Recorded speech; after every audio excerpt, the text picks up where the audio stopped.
ప్రభు పేరిట ప్రత్యేకమైన వందన వచనాన్ని సమలో మీకు తెలియచేయుచున్నాను.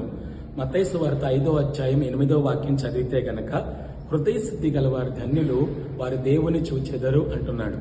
ఎందుకు అంటే, దేవుని దగ్గరకు వచ్చినటువంటి ప్రతి ఒక్క మనిషి హృదయం ఎలా ఉండాలి అంటే యథార్థంగా ఉండాలి.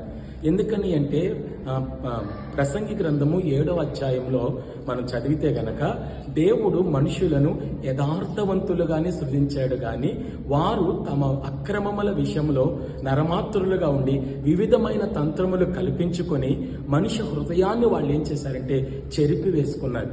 చెరిపి వేసుకున్నటువంటి ఆ హృదయముతో నీవు దేవుని దగ్గరికి వస్తే, ఆ చెరిపి వేయబడినటువంటి హృదయాన్ని దేవుడు మరలా కట్టి శుద్ధి చేసి నిన్ను శుద్ధినిగా చేసి నిన్ను ధన్యకరమైనటువంటి వ్యక్తిగా, ధన్యుడిగా జీవింపజేయగలిగిన సామర్థ్యము యేసుక్రీస్తుకు ఒక్కడికే ఉంది.